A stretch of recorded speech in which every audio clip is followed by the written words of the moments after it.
we're going to do a decrease today called an SSK, and that stands for slip, slip, knit. So let's go ahead and do one. I've knit a few stitches in because I don't want to do a decrease right on the edge. So I've knit a few stitches in, and now we'll do an SSK. You'll slip the stitch and you go into it as if you're going to knit it, but you just pull it off the needle. That's a slip. And then you're going to do the same thing again, slip the next stitch as if to knit. And now you're going to take your needle, your left hand needle, and put it back into those two stitches.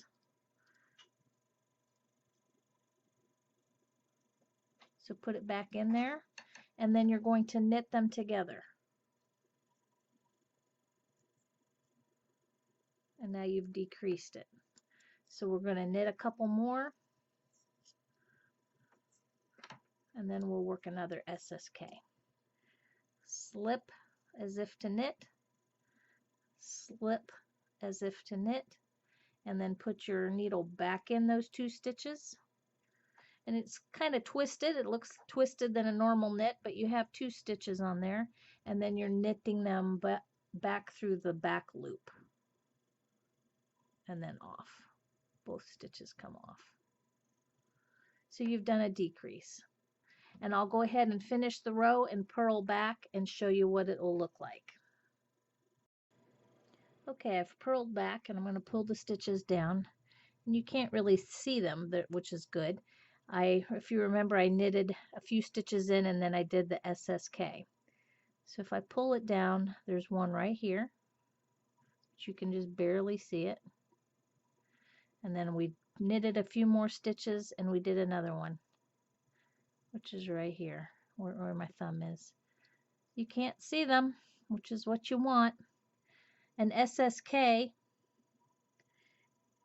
is a decrease, and it's usually paired with a knit two together, and usually the directions will tell you which one to use on which side.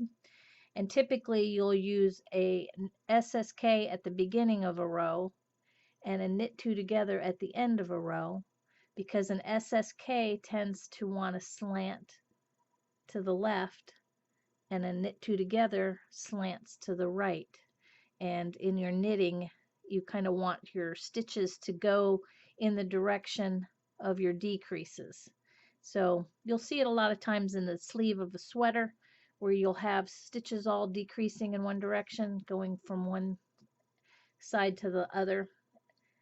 So just be aware that you can use an SSK anytime you want, but it does have a slant to it.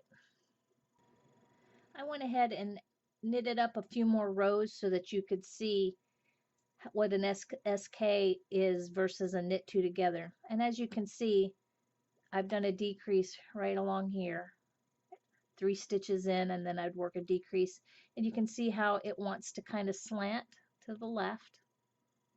And then over on this side, I worked a knit two together, and you can see how it's starting to slant inward.